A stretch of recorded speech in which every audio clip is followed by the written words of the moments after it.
Welcome back to part 3 and the final part of the 2022 WWE End of the Year Awards here from SmarkOutMoment.com, the Smack Talk podcast, where we break down the best and the worst of what happened in WWE the past 12 months. These year-end awards have been all ups and downs, and we got more to bring you when it comes to the Performer Awards on this side. Go back and check out the previous 2 sections of the Technical Skills Awards and the Writing Awards to find out what we chose for our options for those. And as we are doing here, we're going to pick our best and worst for all these different categories that we have going on for the performer side. And just to recap, if you don't know, for some reason, if you don't, I don't know at this point, I'm Tony Mango, joined by Robert DeFelice and Callum Wiggins. And we're going to roll on here and start things off with just a reminder that you should be filling out that fan feedback survey and telling us what we can do to get better for 2023. Go ahead and vote on that while you can. And make sure that you support us on a whole bunch of different platforms that we've got options for: the thanks button on YouTube, the join button on YouTube, the patreon.com/smarkoutmoment, the Redbubble and TeePublic for the merchandise options, and so on and so forth. You probably listened to this multiple times, so you should know by now. But if you don't know and you want to know more information about this, let me know and I will fill you in on the comments or a tweet or whatever it is that you're reaching out from. So with these performer awards, let's get into the different categories that we got. We have, starting off, the best and the worst manager or valet of the year, which we don't have a whole lot of options for. If I am remembering correctly and counting things correctly, the only people for this entire year who have been in that range of manager / valet / somebody who accompanies somebody to the ring, but they're not necessarily just another wrestler, like their tag team partner or something. The only ones that I can think of are Eddie Dennis, JBL, Maurice, Paul Heyman, and Robert Stone. I'm not forgetting anybody, right? Well, B-Fab. I mean, I guess B-Fab, yeah, technically, because she hasn't wrestled, and Maxine Dupree. B-Fab, Scarlett, and Maxine. But be that as it may, I'm still going to ask Scarlett, yeah. I forgot to add Scarlett back into the list. So there you go. 3 that I'm missing. Granted, I just gave you 3 more names. And there's maybe, what's that bring the total to? 7. I still don't even know if this necessarily needs to be a category because, God, so many of the managers in this company are dormant and they don't do anything. And I mean, we all know who the best one is, right? We all pick the same guy, I'm sure. And yeah. I just don't know. I mean, I'll talk about Paul Heyman every year in a positive light, but I don't know if we need a whole category dedicated to it. I mean, in the years past, there used to be a lot more competition. This year, we're all going to agree it's Paul Heyman, right? For the best. I don't think that the manager of Valet necessarily has to be someone that doesn't wrestle. Is it Sami Zayn for you, Callum? No, it's not Sami Zayn, but Sami Zayn would potentially be an option. I want to go Trick Williams. I think Trick Williams is better as a hype man than he is as a wrestler. I'll allow it. I agree with you. On a technicality, I always go, well, he wrestles all the time, so I wouldn't put him in that range. But, I mean, I'm listening to the argument. Well, the best ones that I have listed are Paul Heyman, and that's an obvious one, as you two are pretty much in agreement on. And if I had to be strictly, yeah, it has to be someone who just doesn't do any in-ring action. I mean, Paul Heyman took an F5 this year. Does that count? No, I don't think that does. It was through a table. Yeah, but so yeah, Paul Heyman in that regard. But then the other 2 ones that stood out are Trick Williams and Thea Hale. Which Thea Hale wrestles all the time, so. Thea Hale is good, and yeah, she doesn't wrestle that much. She's had about 4 matches on NXT, I think. You've got to remember that Tony watches Level Up. Oh, yeah. No, I don't watch it, but I do report on it. So it's like, I mean, I don't know what, how many matches technically she's had so far. Let me take a look at that. She, according to Cage Match, what a great resource. Shout out to Cage Match. She has had 24 matches this year. So to me, like, that's not a manager. That's not a valet, you know? That's 2 matches a month. I just wanted to bring up the discussion at least just to, put it out there that, hey, we all know Paul Heyman when we strip away all the qualifications, it's Paul Heyman. Yeah, because I mean, most of these other things, like, look, I kind of like Robert Stone. This character is fun sometimes. He's my worst, but so fuck off. See, I went with Eddie Dennis for my worst.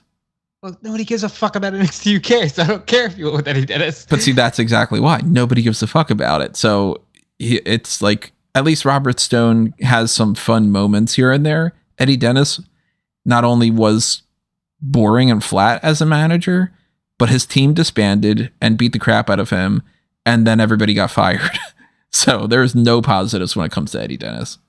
At least Mr. Stone can talk for Von Wagner every once in a while, and you know. You know who we could have put on this list that you didn't say? Malcolm Bivens. Was he not released? No. Before this year? No.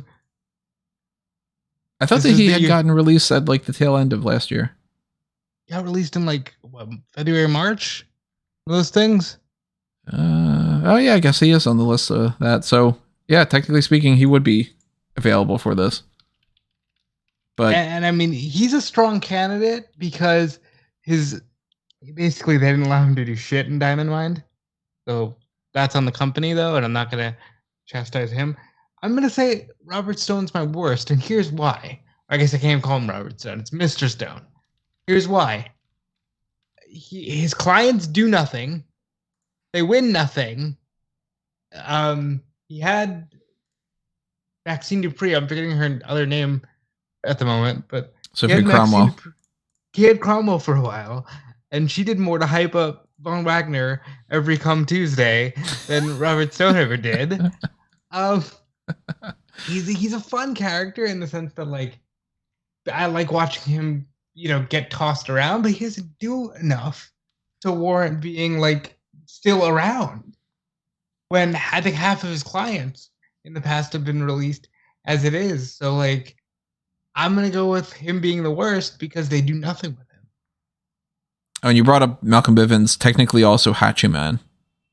Should be on the list.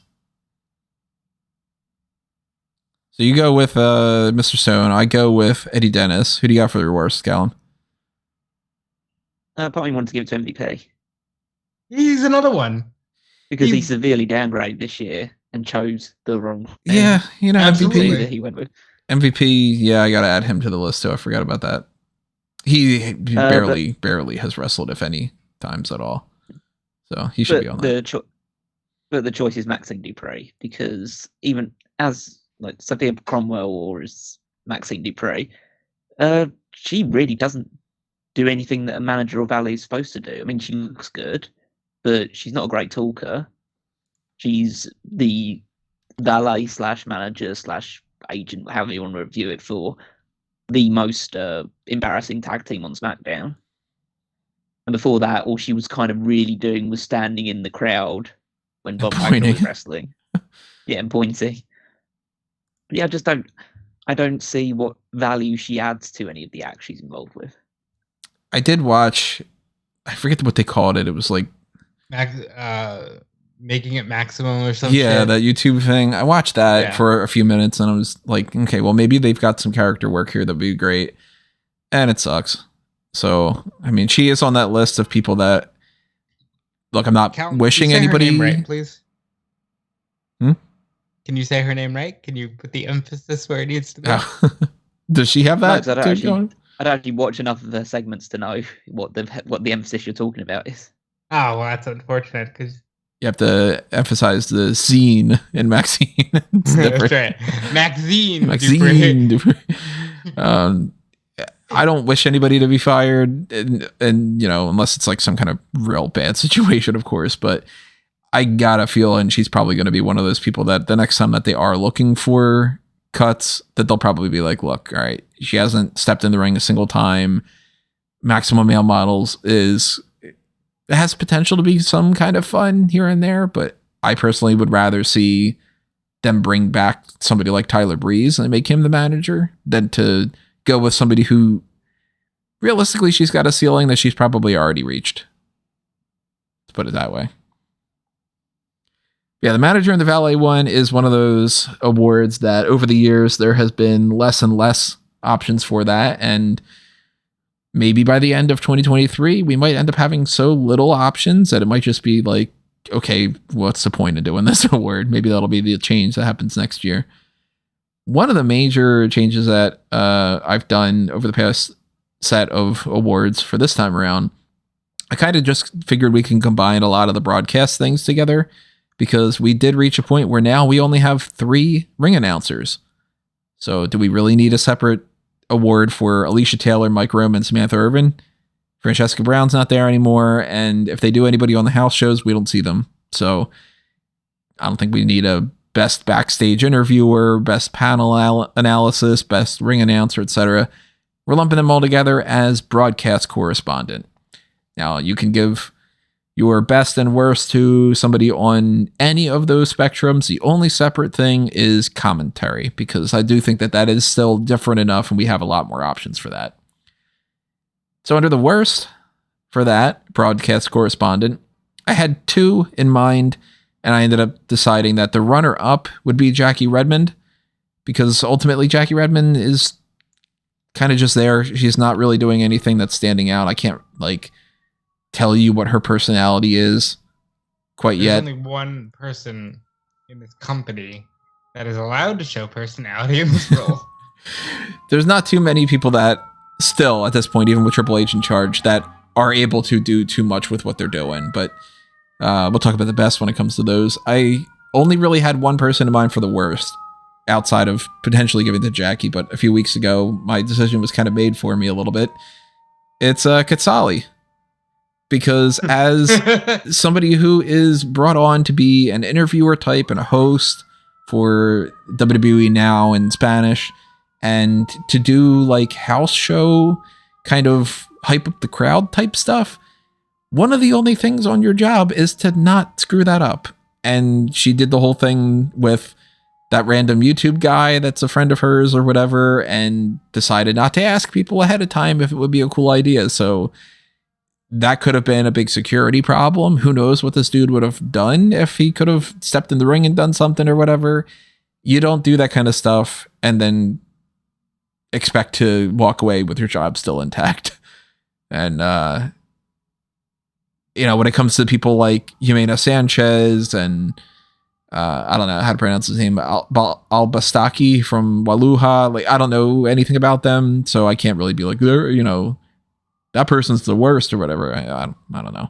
So if I'm going to base off of anything, that's as good of a thing to base off of as I can think of. What do you guys have for your worst? It's really a pick'em.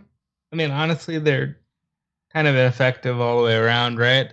Mm-hmm. I'm going with Byron, not because I dislike Byron, but mostly because, bro, you got downgraded so hard this year that I kind of feel like it has to be you. You went from being a commentator to now you're just a backstage guy. Do panelists count as? Yeah. Yes. Role for the broadcast correspondent. Okay, Peter Rosenberg. Why Peter? Because I know what Peter Rosenberg's personality is, and it's odious. That is a word I haven't heard a lot often. Keep going. He is, I like this. He is just the. They decided to take one of the trolls, the WWE, this I Stand WWE people, and just chuck him on a panel show.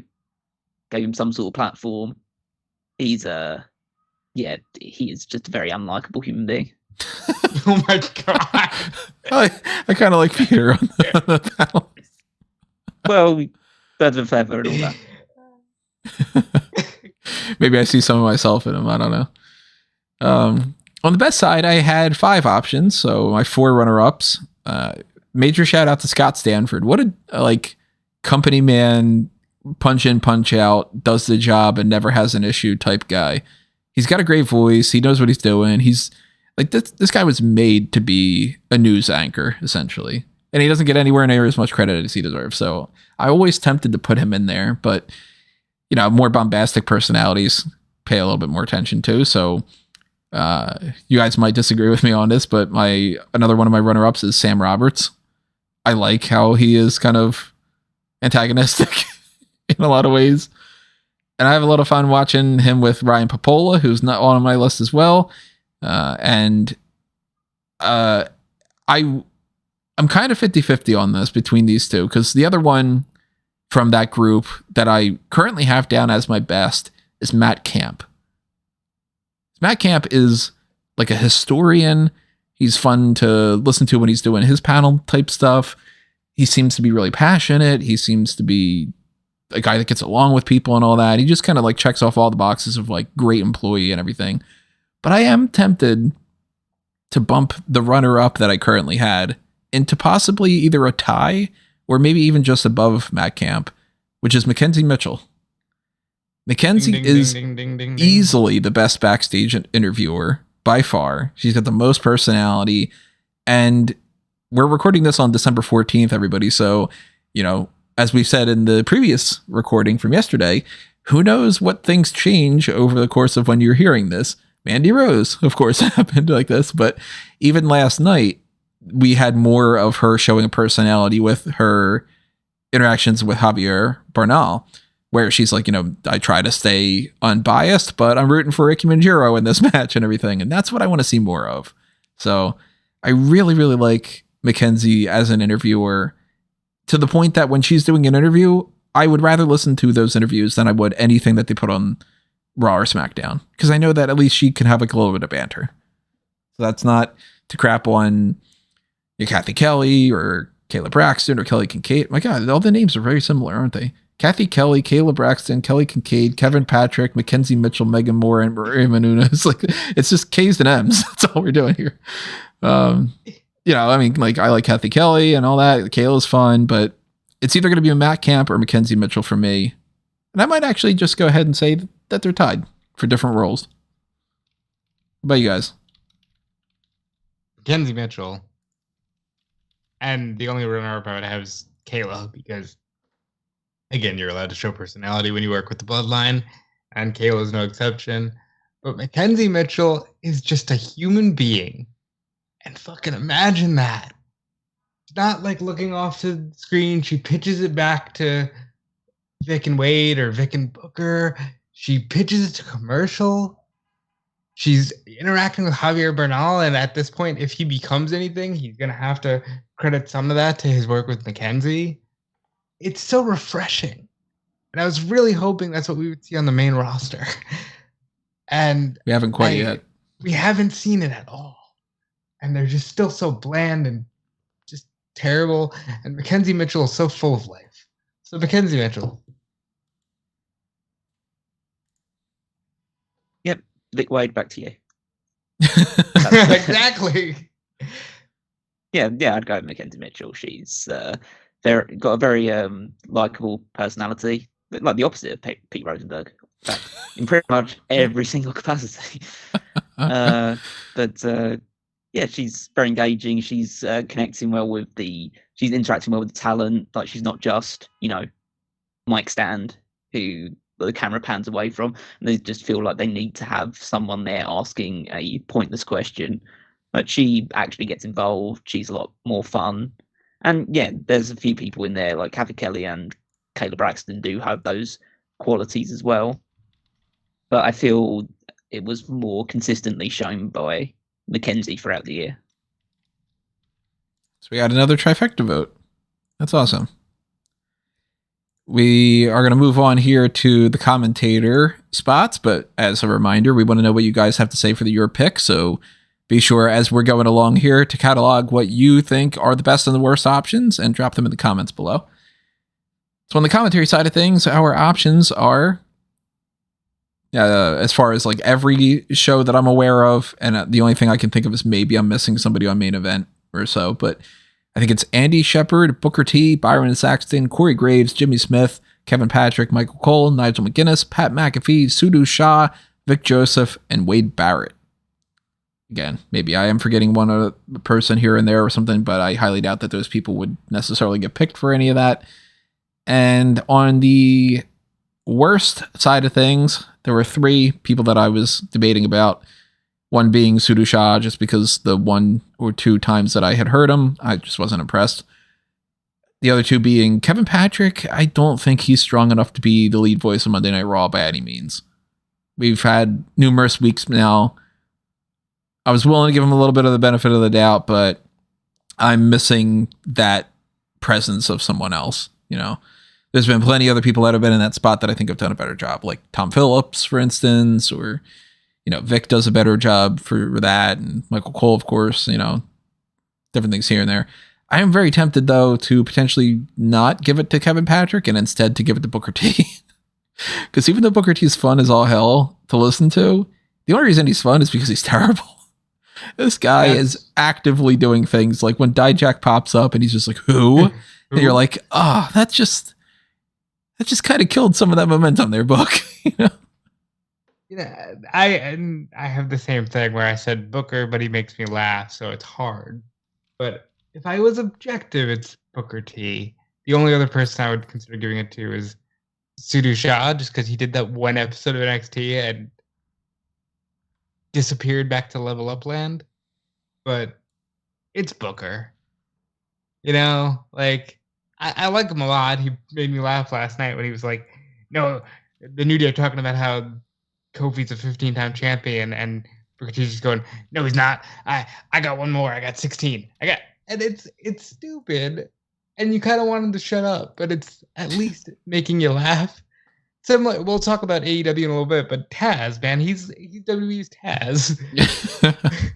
Although I do think when we get to the AEW side, I do think Taz is even funnier in a better way, where I would rather listen to Taz just go on his weird diatribes than for Booker to do the same. But I mean, with Booker now this week, I'm waiting for some of those phrases to come up. Champagne wishes and caviar dreams. It's on the Capata neck bones. There's only a few, but I'm kind of already past the Booker T on NXT experiment. We got another trifecta, Callum, or you got somebody else in mind? Booker T is the worst. Okay. Look, and I don't even have the qualifier that you have because I don't think he's funny. I think he's just stupid, and it's a hard thing to say. I think he's just dumb, and it's not even like, oh, he says some odd things every now and again. No, I think he's legitimately stupid. Like I'd be well. If you watched last night, he would openly say that he didn't like school. He skipped school. School was stupid to him.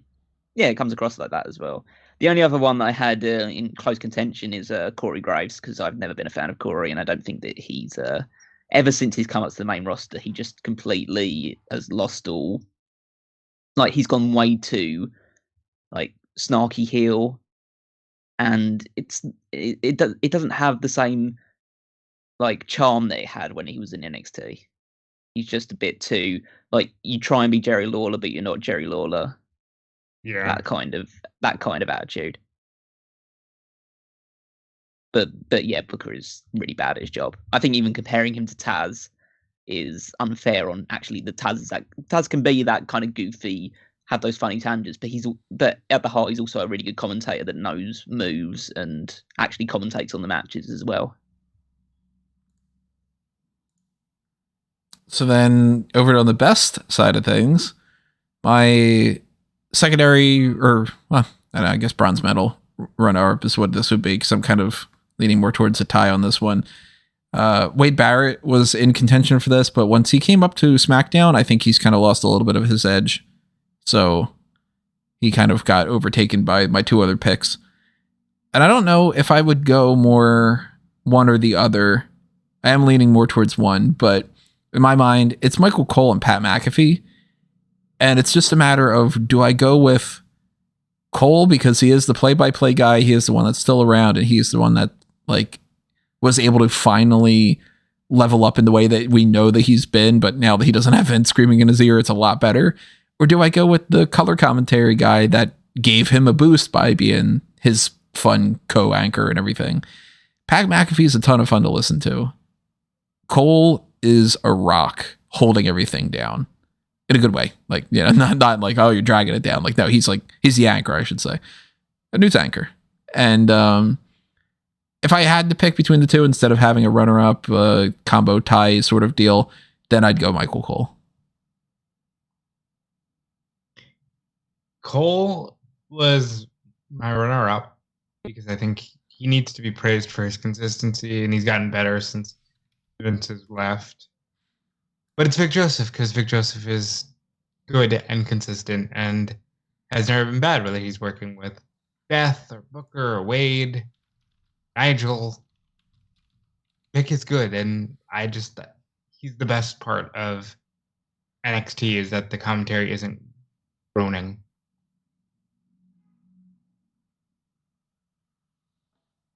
That's gonna be hard for me to say.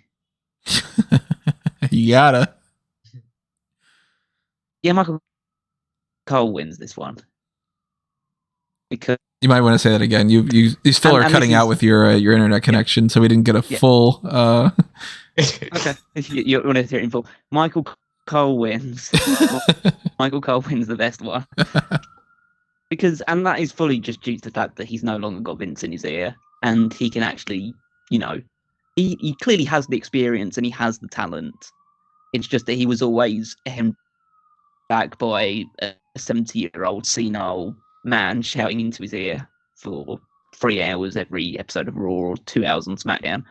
And now that he's been given a bit more freedom to just, do his job that he's paid to do, he's a lot better.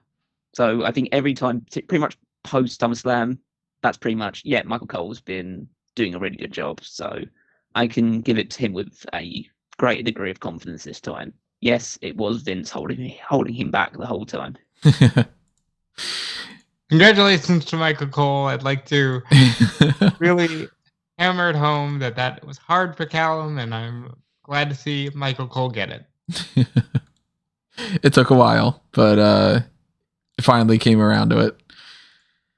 So let's move over to the roster newcomer. Now, this can be a couple different factors of a newcomer. You can be somebody who is completely brand new to the company entirely. So that means you've got some people that were just signed this year. Like if you look on the page on the roster sheet on smarkoutmoment.com, of course, because that's the website, then you can see that everybody who is in italics on the roster is somebody who was brand new to the roster this year.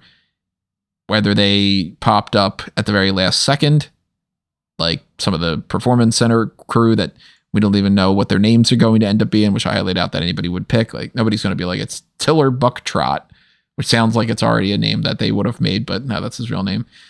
Or, like Valerie Luda, we haven't seen Lola Vice yet.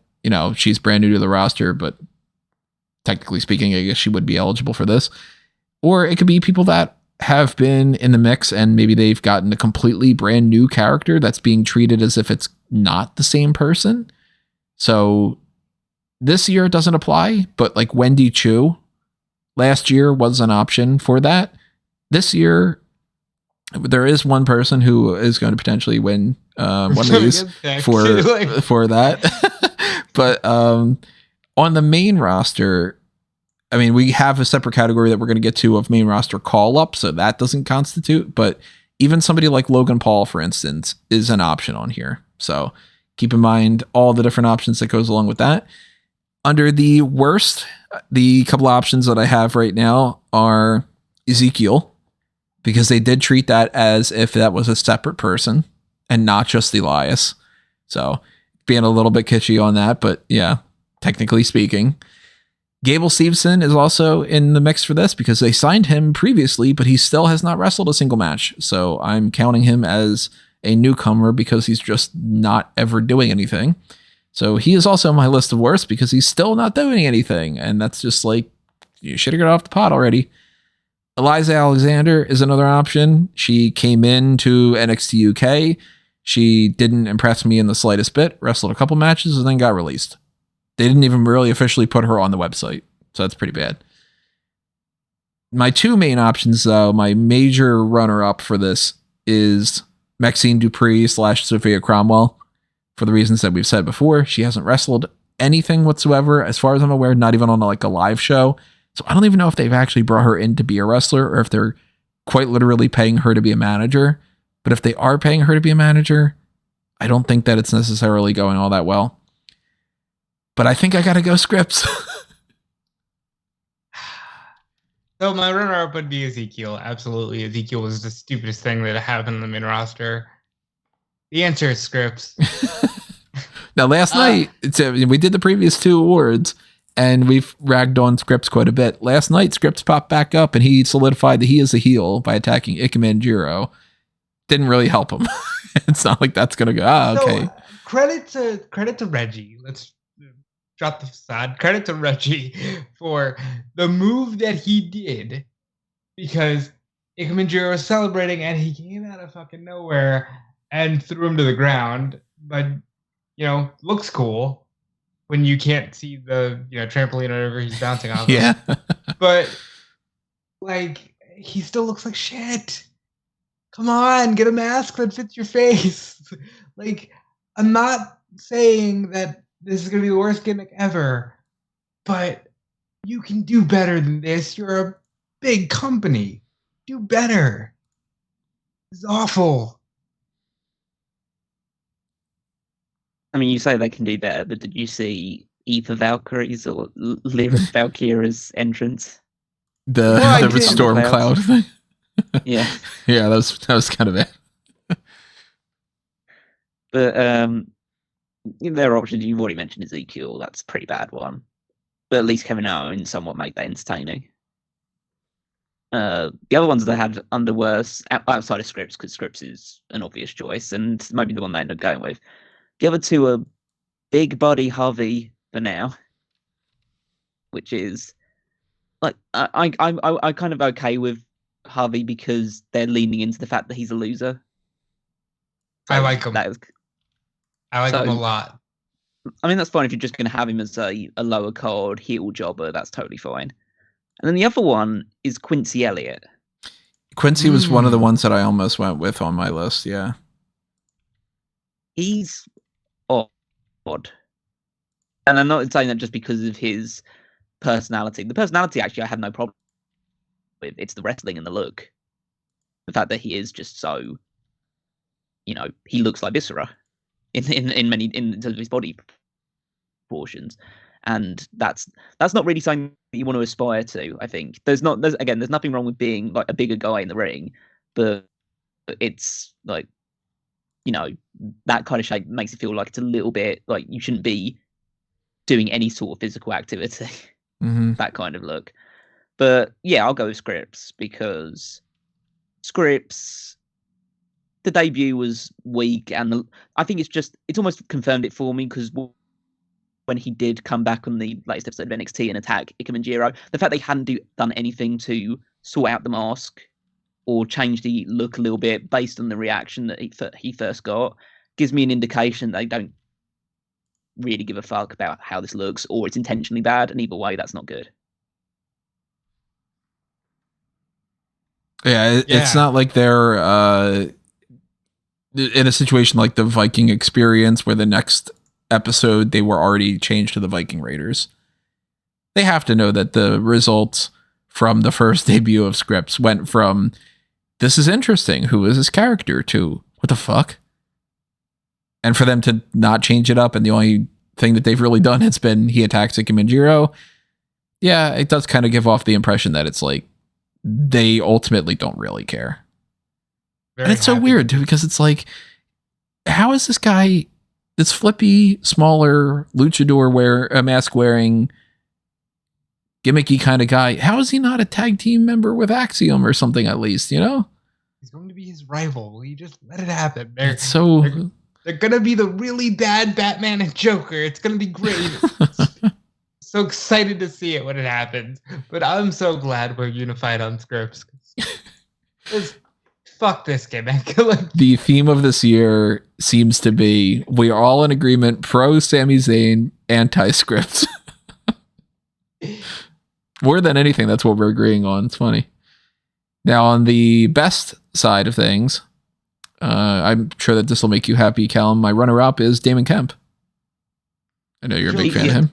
Yeah, he's on my list as well. So, yeah, he's been doing some really good stuff, and it's funny to have him as my runner-up for winner and Gable Steveson as my runner-up for loser. But I'm actually going to go Logan Paul. Yeah. I just I'll go through this real quick because I have a few. I really like the Creed brothers. Were they? Really? I don't think that they were new this year. They No, were new this year, weren't they? nope. They debuted last year. As Yeah. well. Well, you know what? I'm gonna put them over anyway. I like the Creed brothers; they're very good. I can't wait to see what they do in the future. I wasn't sold on Hobby, but between him wearing the bootleg Shawn Michaels jacket and Mackenzie Mitchell ragging on him, I think that there's a lot to this character. Thea Hale is my runner-up because she makes NXT worth watching, and she's fantastic. And my winner is Logan Paul because you wanted to hate it, but it's so fucking good.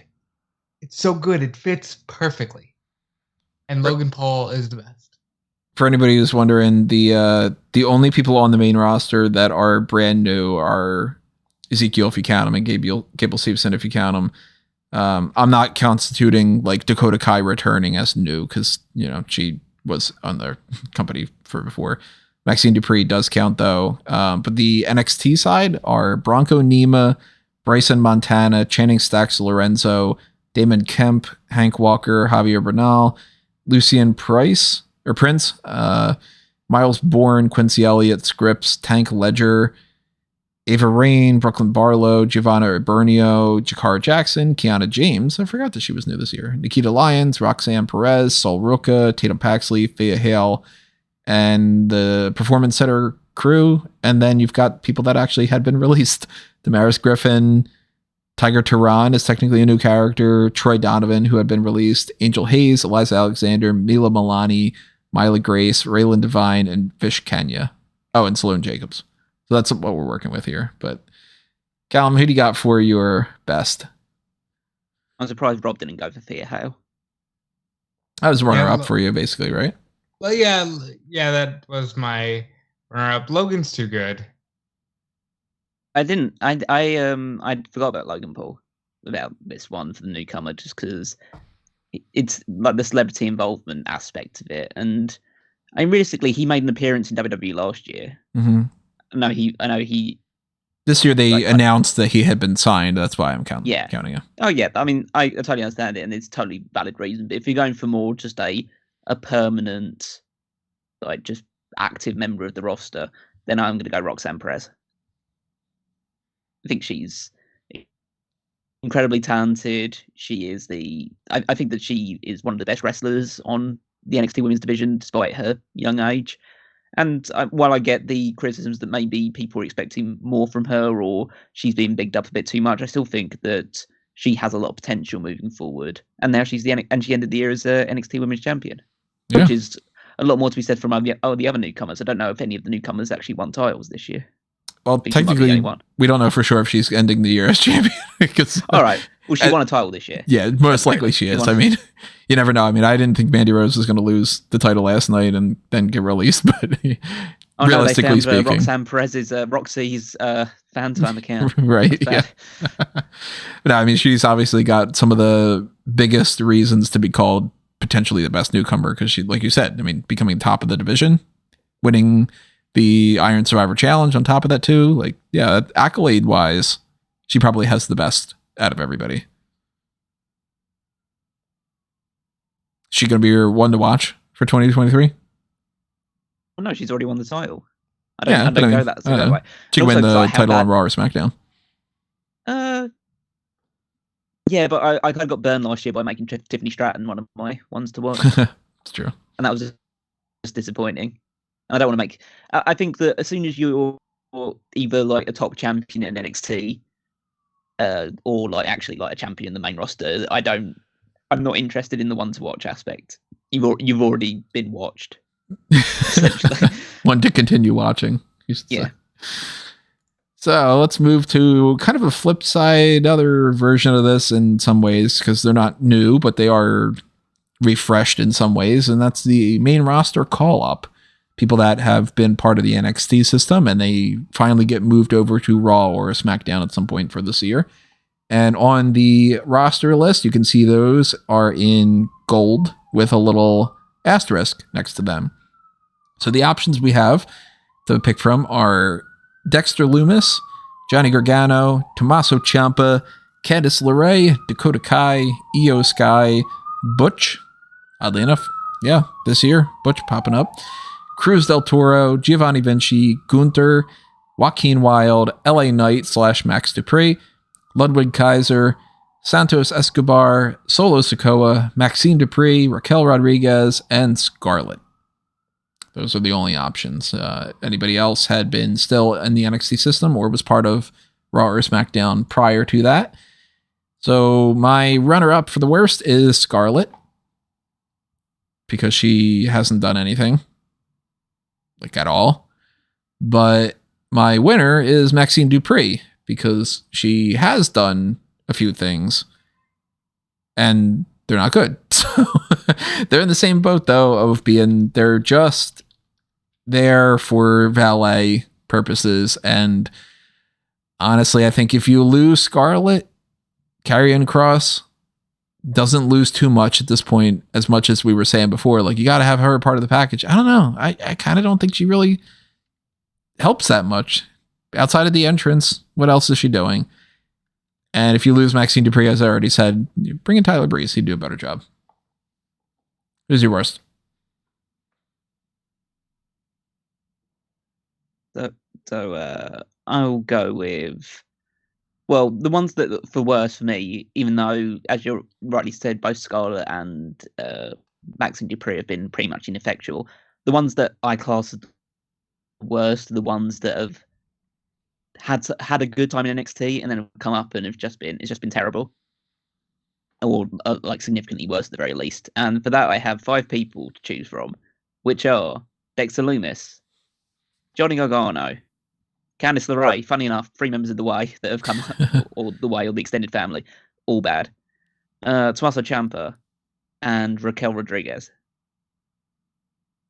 I'm not even including Aaliyah on this one, because Aaliyah Aaliyah's actually done better coming up to the main roster than what she was in NXT.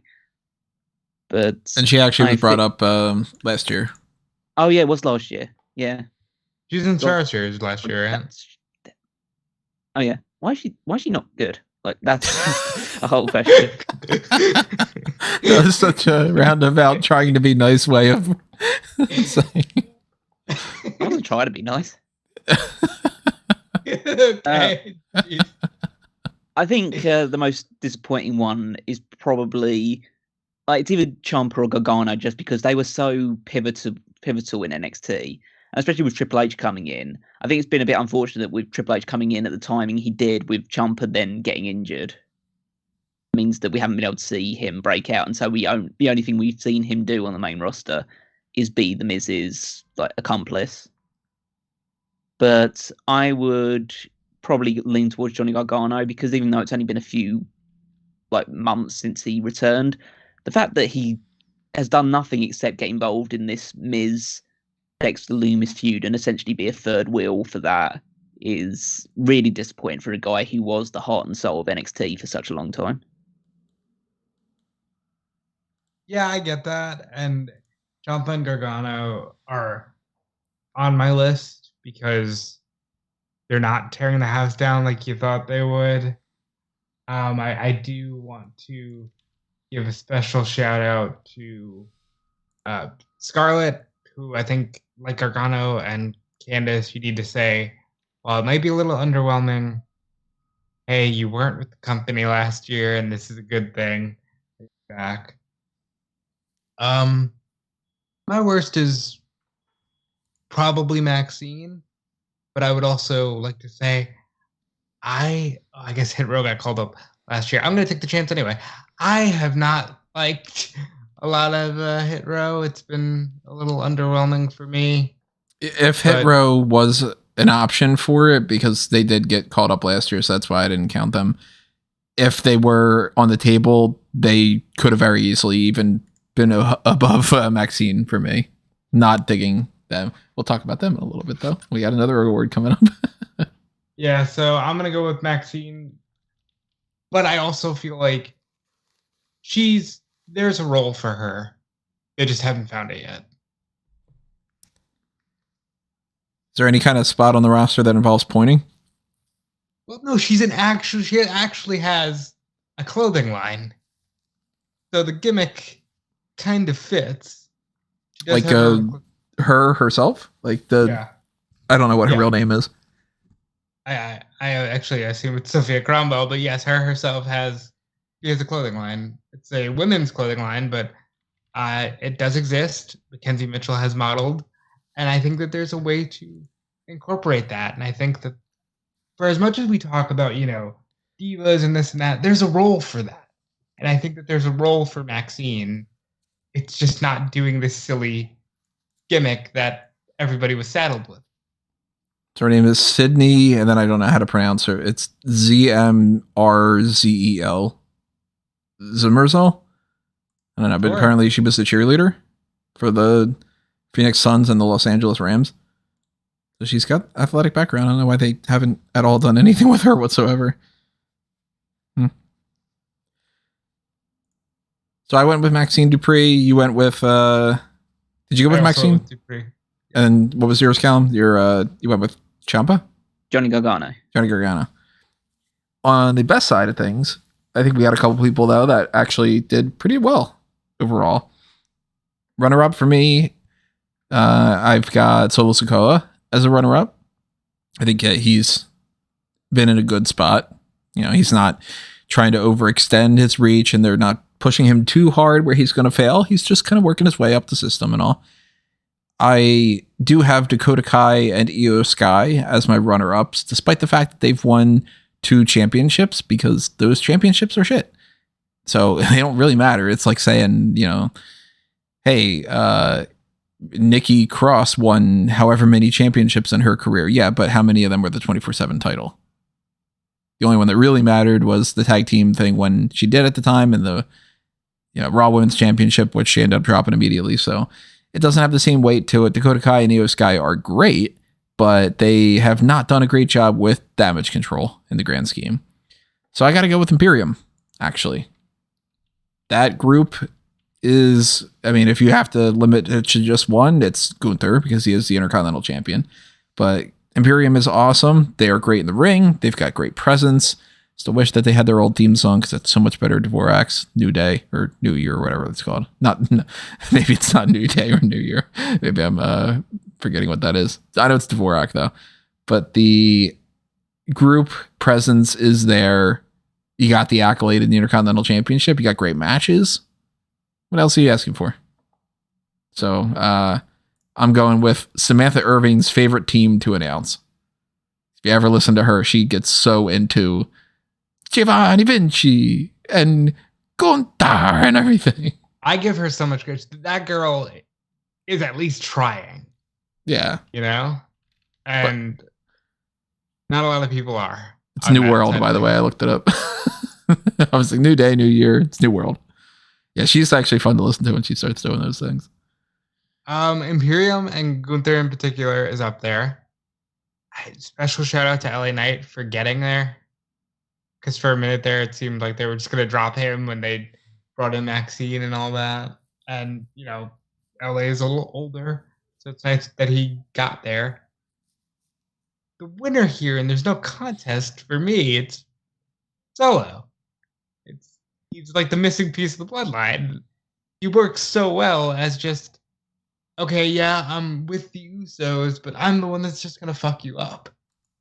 He's so good.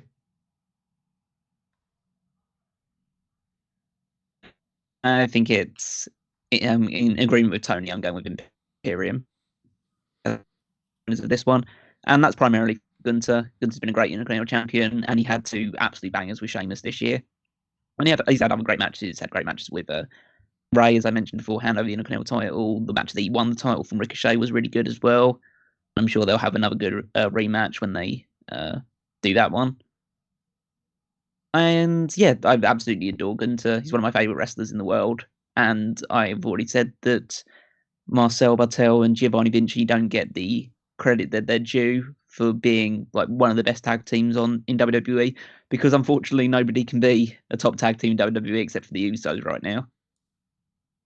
So, but yeah, I think the group is great, and hopefully they'll have just a strong year next year.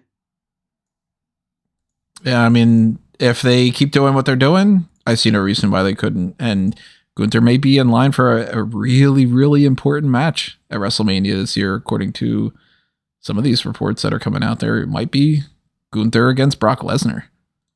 If that's the case, and that's a huge kind of vote of confidence, you know? Callum might actually get one of the matches he fantasy booked. Are you kidding? Like, Yeah. That's real cool. Yeah. That'll be something. So I mean, there's a laundry list of matches that we could go with that are going to be fun with that. So it's someone to keep our eyes on. Let's go over to something again that's kind of similar. We had a little bit of a flow going on with a lot of these, so we're just talking about some really good tag teams and stuff. Let's talk about the best and the worst tag team or stable or faction of the year.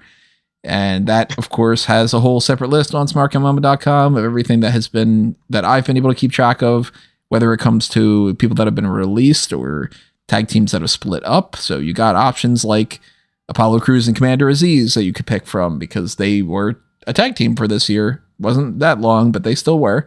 You got like Carmella and Queen Zelina Vega. You got like Harland and Joe Gacy. And then you got the version of Schism that includes Ava Raine and a dyad. So you could separate things. You could say like the dyad is your best or worst, but Schism isn't. Or you could go with the version of Legado del Fantasma that included Elektra Lopez rather than the one that included Zelina Vega. There's a whole lot of different ways you can do this, but your list is up there on the page on smarkoutmoment.com. And there are a lot of different tag teams to pick from, so you got some good options for best and worst. Under my runner-ups and options to pick from when it comes to the tag teams for the worst, I don't know which one I'm going to go with, but here's my main group of 5 that I kind of settled on a little bit. I put a little bit more into the teams that lasted longer as opposed to like Aaliyah and Raquel, which was like, okay, you're a tag team, you won the titles, but they pretty quickly just moved on. Because at that point, it's like, all right, well, whatever. But DeFamilia from NXT UK is on my list. I hated that team pretty much from the start. Charlie Dempsey's the only worthwhile part of it. So when they got rid of the other two, it was like, okay, well then Charlie Dempsey can go and continue to do things. But Teoman is not a guy that was controlling a good stable there, and Rohan Raja was essentially guy who's next to him. So it's awful. Did not like the tag team of Jack Stars and Dave Mastiff. Good old Mastiff Dave Mastiff just didn't need a tag team partner in that fashion, and they didn't accomplish jack shit. So there you go with that. Symbiosis. Jack shit or Jack Stars? Jack Stars. If they would have had jack shit, maybe they would have at least accomplished something there. Symbiosis is another one. I mentioned Eddie Dennis before. That group just sucked. And NXT UK sucks. So whatever. I was gonna say, why don't you just say NXT UK? Like, yeah, it sucked. Yeah. We used to have like upgrade and downgrade for a division as one of the awards, and that very easily this year would have been downgrade to the NXT UK division because they got gutted and fired and all. The main roster one that I have is Hit Row. They do not work without Swerve. And on the NXT side of things, for the prominence that they are put in right now and how little character that they really have and how little presence they really have and how believable they are and all, Katana Chance and Caden Carter, man, are not a great tag team. So I am leaning a little bit more towards giving this to DeFamilia more than anything else, especially just because it's like, you're a faction. And Charlie Dempsey's the outsider, and he comes in and he blows you out of the water, and he's the only one that sticks around. So maybe that one might be persuaded to go in another direction. I don't know. There's a lot of bad teams from this year, if we're being honest. You got even like Cora Jade and Roxanne Perez. Technically speaking, they're an awful team just by winning the titles and immediately doing that. So that's your pick. Hold on, before I crap on that angle one more time, I'm gonna just run down some other ones. Hit Row, they're fine. They're not for me, and I get it. They're literally not for me. You know what I mean? They weren't put together for me. I know why they were. I know who they're appealing to. It's just not clicking. I didn't like Boogs and Nakamura as a wrestling team. I like Boogs as a hype man. I like Nakamura in the ring. I did not like them together. I also want to say a special shout out to the blandness that is Malik and Idris on NXT, because they really are. I think if you give them a name and you give them something that they can go off of, like a pretty deadly, like I'm going to talk about them in a little bit. They're so much fun. Idris and Malik kind of aren't. I see, because Tony is Tony, he has included Jinder Mahal and Shanky as a team. Yeah, and their team. Shanky dances. Jinder doesn't like it. But my worst that I already said is going to be Cora and Roxanne is also another NXT team that I thought was awful, and that's the Legato Tony D family merger thing. And I thought that was just so dragged on and kind of lame. But overall, Roxanne and Cora, like, you had them win the belts, and then you had her turn, and it didn't make any sense. Doesn't make any sense now. Didn't make any sense when they did it. I hated it. And yeah, that's my worst tag team of the year, because you were champions for 7 days. Yeah, there's a load of really bad tag teams, both currently and throughout the year in WWE. I mean, so MSK, they're a good tag team, but that was like a really bad way to end the run for them. And then you look at things like Corbin and Moss, which I've already talked about, because it's weird, just a weird look and a weird aesthetic for them. You had to go Carmella and Zelina Vega start the year as well, at least be earlier on in the year, be women's tag team champions, and it just one of the classic stories of, we're not doing anything with these two women, let's just give them the tag titles, even though they have really kind of nothing in common. And then you've got the collection of like your Valentina Feroz and Ulyssa Leon, which aren't very good, and Cora Jade and Roxanne Perez, that was just a really stupid angle. But at least I can say for them, they won the tag team title, so maybe that's a redeeming feature for them. But then you've got this absolute miasma of teams on SmackDown, which is just like, I already mentioned that SmackDown was my favorite show of the year, but it's definitely not to do with their tag team division outside of the Usos and the New Day, because you've got Los Lotharios who do nothing despite being super talented, and Maximum Male Models, which is just like, it was a one-note gimmick which was funny for like 2 weeks, and then it just completely disintegrated. But the obvious pick is, if you put the S in front of Hit Row, you know exactly what I think about them. Good old S Hit Row.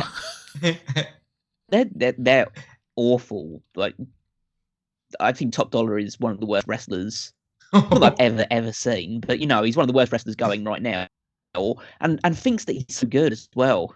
That's the weird thing. That's the most embarrassing thing about it, is the fact of how he got released and was always bigging himself up, and at least he hasn't come back with that same degree of arrogance. But those, like, the matches they're having aren't good. BFAB doesn't add anything to the act too much, and especially not from an in-ring perspective. And it's going to be like, I might have to watch through my fingers when she finally has a match with Valhalla, because that's going to be terrible.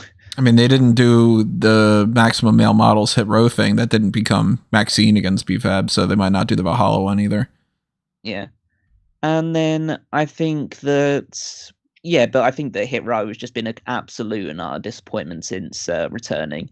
And as Tony mentioned, they just don't work without Swerve. Swerve was the leader, the focal point, the personality. The rest of them are just, guys that think they're super cool but just don't have any quality, don't have the in-ring chops to back it up. I mean, Ashanti's fine, but the other two are just miles behind where they should be if they're appearing on SmackDown most weeks. Yeah, I mean, if you want to try to say that, like, Top Dollar is the heavy of the group and, like, the big man and whatever, he should be on par with other big men and other factions and other tag teams, and he's not in the ring. So then if you go, well, he's there for the microphone and stuff, then first off, why is BFAB there? Because if she's not there for the microphone stuff and she's not there to wrestle, what is she there for? But either of them aren't really doing anything on the mic that's worthwhile. And Ashanti's holding the team together, but even Ashanti is kind of, if he were by himself, this isn't, I'm not trying to like pigeonhole him into a thing, but I think his ceiling would be the mid card.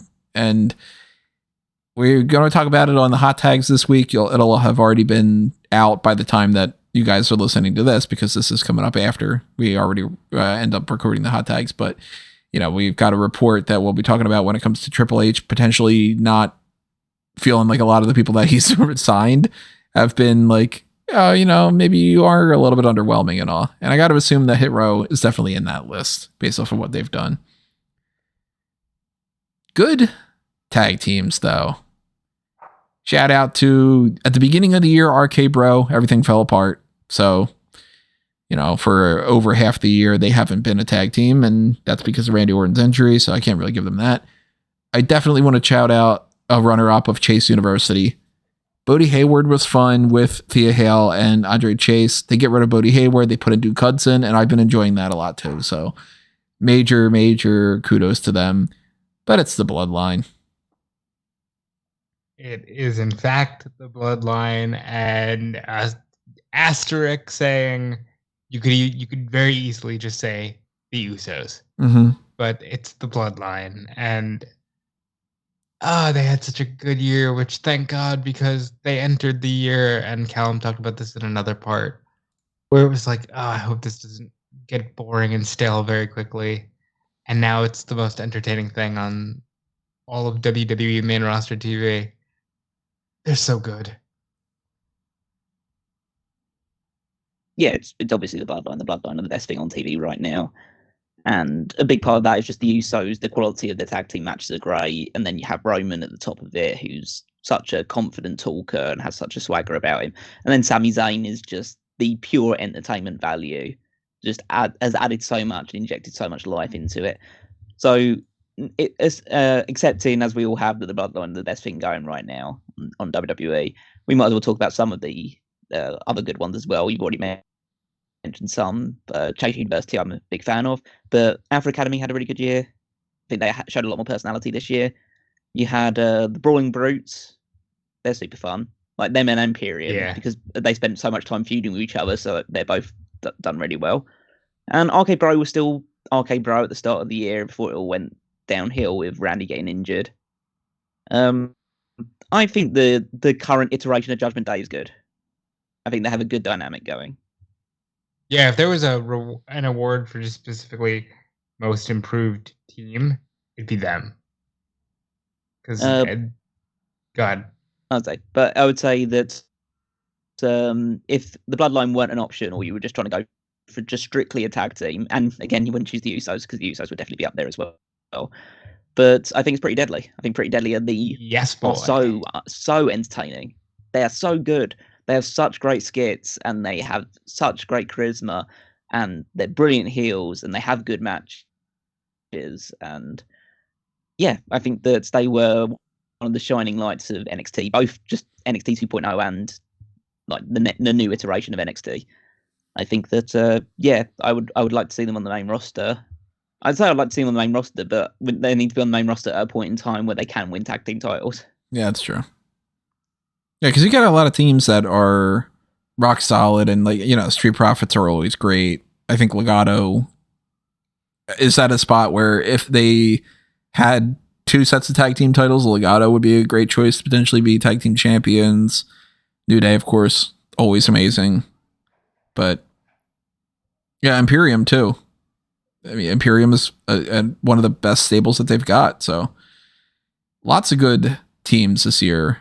I'm glad that you mentioned Brawling Brutes as well. They've really been doing some really good stuff.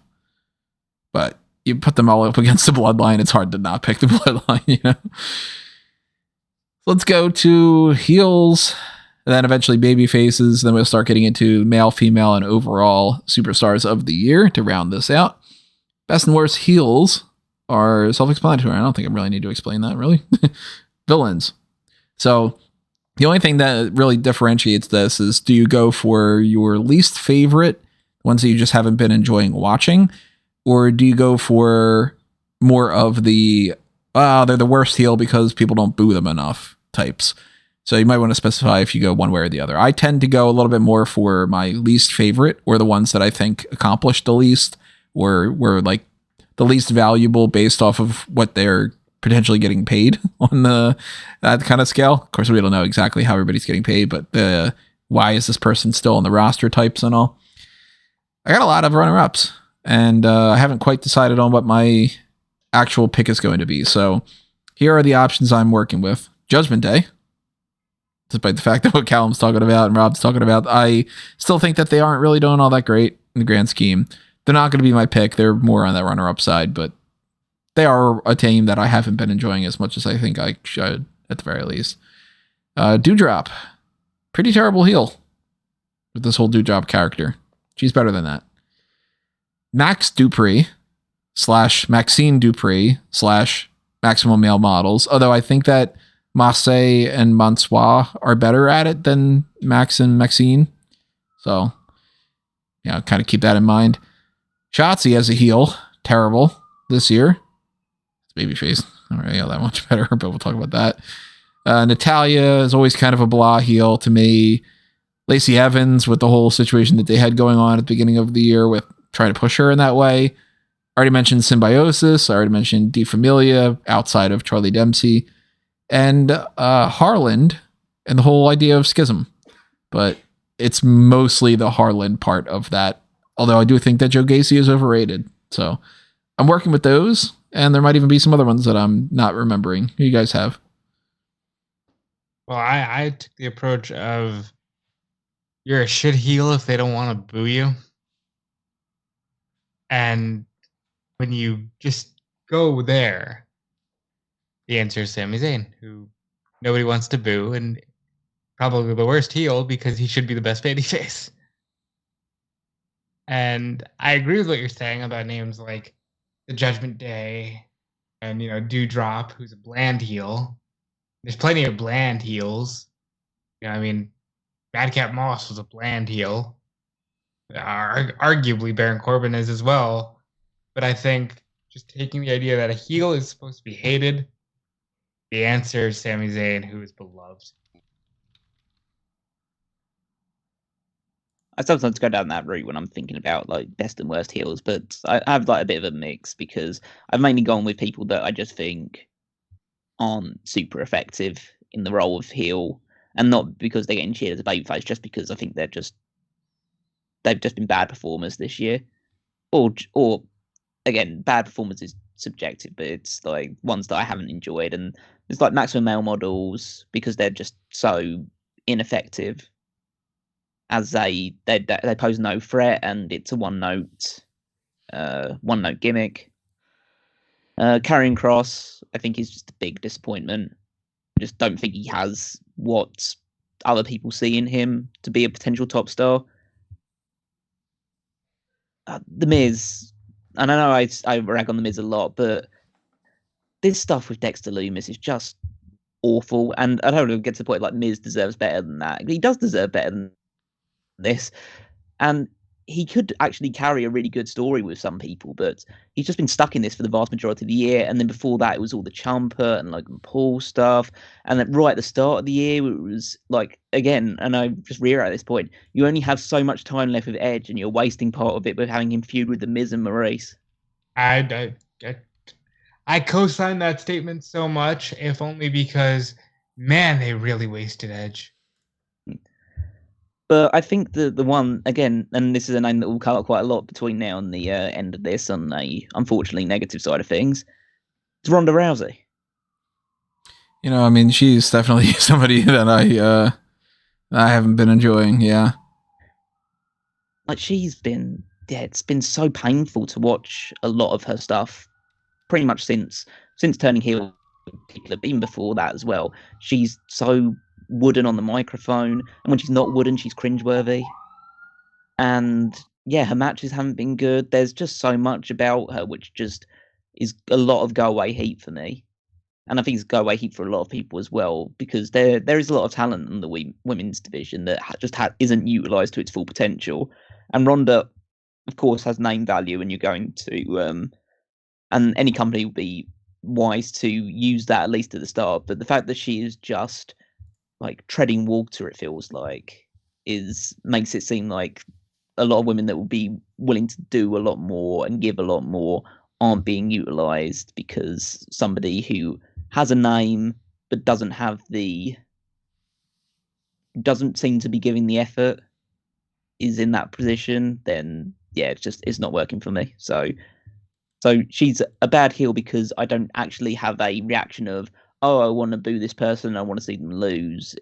I want to just not watch the TV when they're on. Special shout out to heel Adam Pearce that they flirt with every now and again. I really wasn't a fan of anything they were doing with that because he should just be a guy in a suit who makes the matches. You want to give him a catchphrase if that's official? Fine. But shout out to him.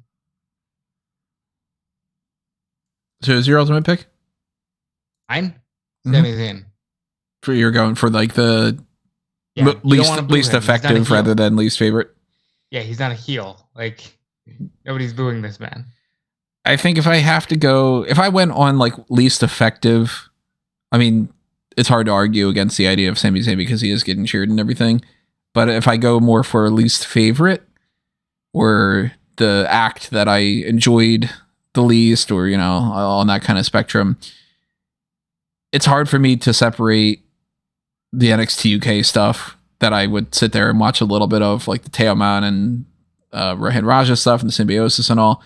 I mean, Harland kind of does both a little bit. Like that guy was not a good part of the beginning of Schism, and he didn't look impressive. He didn't do anything impressive in the ring, and then he got fired. So I think since he goes for both, I think I might go Harland just for that factor. But I mean, take your pick with this list. There's a lot of bad heels this year. Well, he got a lot of Ari Davari money, so good on Harland. I mean, he's going to be on the list of one of the worst heels for the AEW for me. I'm not digging discount Brock Lesnar, you know, who decided to get a ton of tattoos to be like, I don't look like Brock. And then it's like, okay. Now, the good side of things, we did have some really good heels this year. And some of the runner-ups to me are Tiffany Stratton, actually. I think that, you know, for a character that's kind of obnoxious, she makes it obnoxious in a fun way, as opposed to just like, I don't want to listen to this character talk or anything. Yeah, it's, you know, it's kind of irritating once in a while to hear those promos and all, but it's what's working for it. So shout out to her. Toxic Attraction was on my list of potential bests and all that. We lost one of them over the course of recording these podcasts, but they're as close to as an effective team as you can get in the NXT Women's Division, despite that division being just garbage. Shout out to Imperium for doing some great stuff. Shout out to Grayson Waller being one of the best of NXT, and also Carmelo Hayes and Trick Williams. All really good options, but I'm going to go the Bloodline for obvious reasons.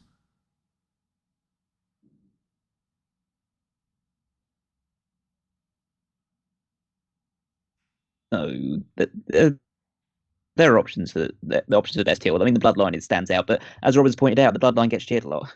Like in that War Games match, they were actually almost the de facto baby faces of that match just because of Sami Zayn. So I don't think I can give them best heel. Well, I can give them best a lot of things, but the heel I'm not so sure about. Damon Kemp was up there for me because he was the mastermind behind the destruction of the Diamond Mine. And I think they told a really good story about him trying to essentially separate the Creed brothers. It wasn't in cases like trying to keep them both out of NXT. He was trying to kick the younger brother out of NXT while the older one had to stay. And I thought that brought out the best of Julius Creed as well, as a valiant babyface fighting against him. And then you have Dominic Mysterio, because I think he had the most effective heel turn. And ever since, he gets nuclear heat whenever he's out, whenever he starts talking or he's kind of promo. The crowds really, really go against him because he is very, very, very unlikable, but in a good way, in an effective way. And then if you're just going for the person who is a heel and has had a great year outside of the Bloodline, because the fact that they just pivot between babyface and heel so much in the crowd's eyes, I think the one that's consistently remained a heel but has had a great year is Gunther. Intercontinental Champion for the vast majority, well, for a long time this year, and had those, as I say, excellent matches with Sheamus. But he's never someone who the crowd ever really gets behind as a babyface like they do with a Seth Rollins or, I'd say, members of the Bloodline. Gunther has always maintained that heel stature, and as I say, when you had Sheamus face him and Sheamus gets that standing ovation, and Sheamus at the time wasn't really an out-and-out babyface, and that the whole feud with Imperium and Gunther turned the Brawling Brutes babyface. So yeah, I'll go with Gunther. I like that pick because Gunther was a heel throughout the bulk of the year. But I've got to say, for what this person was able to do as a heel, even though he's currently a babyface, my pick is Kevin Owens. He got Stone Cold Steve Austin out of retirement. You got a good argument there, I gotta say. Well, I mean, like, he got Stone Cold Steve Austin out of retirement, was able to do the classic heel shtick of, oh, my back was hurt. I hurt my back because I was lifting weights just in case something happened. And then had to carry fucking Ezekiel. I think he's been a tremendous heel. Is he currently a babyface because people are ready to see him get his due? Absolutely. But from January to about May-ish, he was the top heel. And again, he got Austin out of retirement, and he main evented WrestleMania, and that's over Ronda, and that's over a lot of people. So it's Kevin Owens for me. Always down for Kevin Owens getting some kind of positive award. He's awesome. One of those few names that have popped up over the past like 10 plus years or so that pretty much immediately went into my top favorite performers list of all time. We have to do another one of those. Somebody recently requested, I forget who it was. Sorry, can't give you a shout out that I don't remember. Somebody had requested getting like a top rope list of like your top 25 or top 50 or whatever favorite people of all time, and having us all do that all over again. So that might be something for 2023. Anyway, let's go on the flip side of this with the baby faces, best and worst, or least favorite or most favorite, or least effective and most effective, or whatever you want to classify it in that fashion. A lot of options for worst babyface for me. Stop me if it's your pick. Katana Chance and Caden Carter. At a point, they were kind of almost heels for some reason. And I really hate, it's like, we're the party girls. And they come out and Katana Chance lays down on the ring. It's like, wow, you're all party, or you immediately want to take a nap or something. Ronda Rousey. Major option for worst babyface for me. We could potentially come back to that one because that might be my pick. Dana Brooke is another option. Madcap Moss. Shanky. Good old dancing Shanky. Stupid as all hell. Aaliyah, Shotzi, Lacey Evans, Axiom, Saray, who didn't do fuck all this year. All the people like Dante Chen and Guru Raj that nobody pays any attention to whatsoever. They're just, by de facto, kind of bad teams. Or bad baby faces. The team of Hit Row is on the list. And also Reggie / Scripps was kind of up in the air until last night because I was like, I don't know if he actually is a babyface or not. Now we know that he's a heel. So I don't know. Maybe Scripps should be on my list of the worst heels. I didn't think about that. I should have added Scripps in there. Yeah, you know what? I might. I'm going to go back and I'm going to put Scripps as my worst heel because fuck that. That's terrible. Even worse than Harlan. So Scripps is the worst for that. I'm leaning towards Ronda Rousey, honestly, for my worst babyface.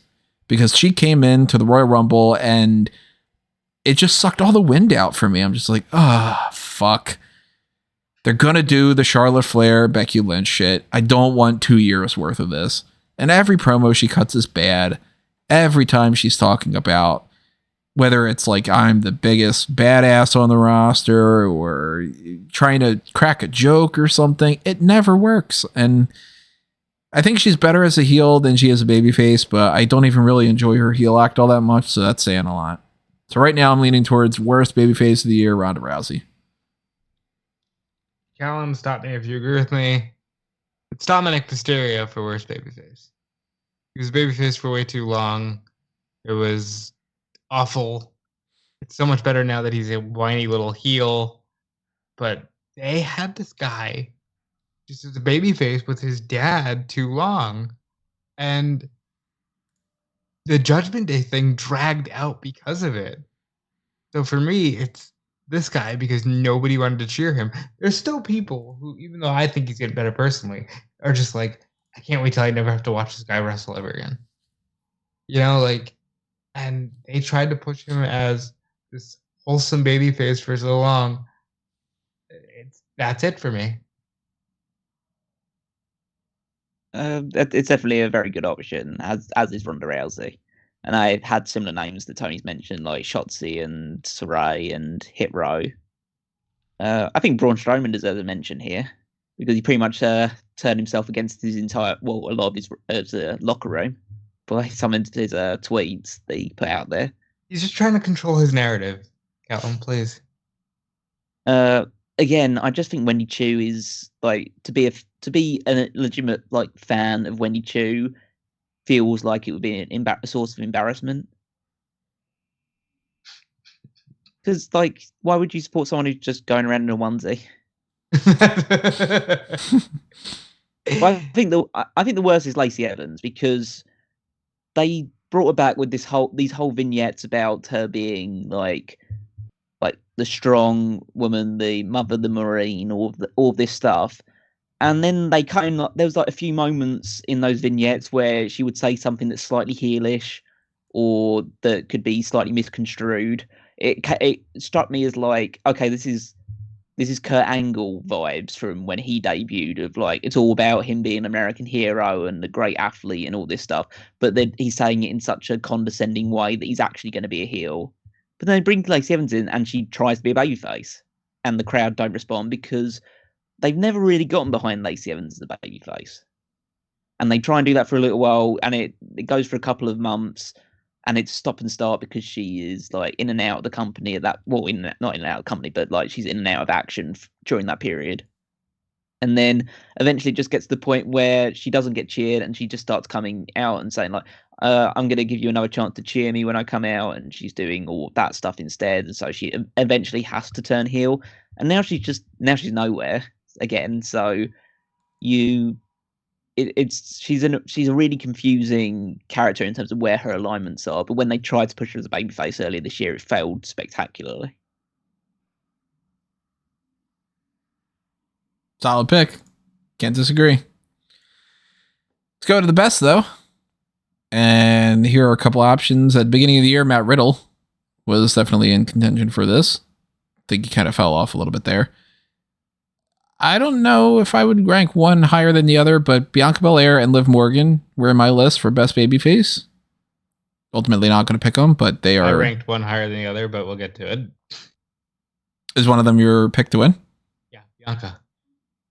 All right, elaborate. Because she is definitely an option, for sure. Like at first in NXT, she was a heel at the EST, and it's cocky, and she's got a swag that can definitely turn her heel one day if they wanted to. Because I mean, my God, they've turned Becky heel, but she is the most positive and uplifting and wholesome, and she never loses. And that's why I'm telling you, she's gonna become the female John Cena pretty soon if they don't start having her eat some losses. Because I mean, everything she does is flawless, and she got so much charisma. Everything that you want as a babyface, she has. The fans get excited. I've seen everyone from, little black girls that see themselves in her to grown-ass white men pretending to be whipping their brain around. She gets the reaction. She wins a lot. She won in the main event of WrestleMania. Well, it wasn't the main event, but it should have been. She's just the perfect babyface. She's the perfect brand representative. Mm-hmm. She's honest about her flaws. She's honest about, just trying to be the best human being she can be. That if I was starting a wrestling company today, I would want her representing my brand. And I think that that's what makes her the best babyface. So I have her as like my number 2 kind of. I kind of have like a tie for number 2. So I also have Cody Rhodes on the list as another major option. But I think you're gonna like my pick, Thea Hale. All right. I think this is the best pick you've ever made in the years that I've been working with you. But Thea Hale is the best. She's phenomenal. I love her so much. She is just spunky. She's into it. She's got everything that you want in someone who's just walking through the doors of your PC. Like, fundamentally, so more important babyface, Bianca Belair, for sure. And Bianca's got the platform of being on Monday Night Raw on the main roster. She's the Raw Women's Champion, so she's got the accolades behind her. She's a great role model for a lot of people. She's a great performer. All these other things. Like, realistically, I should go Bianca Belair more so. If I go for a straight up major, just like biggest pop type thing, Cody Rhodes probably gets that. And then he also gets a major set of points boosted on for the Hell in a Cell performance. But when am I going to get an opportunity to give Thea Hale an award? So I'm going to give it to her because she is such a fun, goofy character on NXT, to the point that, like, when they brought the character in and it's like, okay, I'm just going to graduate high school in a few weeks and whatever, I'm like, we got a long list of different people like Draco Anthony, and I'm blanking on a lot of the other names, like even like Sol Ruka and everybody. They're just sort of like, hey, I'm new to NXT and I've got a lot of passion and I'm here to show that I am gonna win and, you know, do all this like babyface bullshit. And it's like, I don't fucking care. None of you have personality. None of you are interesting. Do something that makes me more interested in the fact that you are a character, not just I can do these 3 moves really well or something. But then Thea starts doing the Chase University stuff. And I'm like, you know, that actually works pretty well. The idea that technically she's just going to graduate high school. Where's she going to go for university? She chooses Chase University. And the gimmick was funny. And she sells it every week like she is... Like, they told her, if you don't convince us this week that you're really into the character, we're going to fire you. Like, she gives it all of her performance. Chooses the scenery every time. She's in a spot that she can lose. And I'm like, I was kind of rooting for her in that match or something. And if she were to score, you know, a random victory for like, she doesn't have a tag team partner or something right now. So, and there's no like mid-card women's title for NXT or something, but like, she's the type of character that if they did have like a women's intercontinental title and she were to just get a fluke win, I'd be like, fuck yeah. All right, look at that. The underdog won. I'd like to see where she goes in the future. So I'm going to, just for the sake of it, I'm going to give it to Thea Hale, even though realistically I should probably go either Bianca or Cody. Callum, who you got for your babyface options? Best babyface, I should say. Yeah. So my options were Tyler Bate. Because get mentioned enough on these things because he spent most of his time in NXT UK. But he was the heart and soul of NXT UK.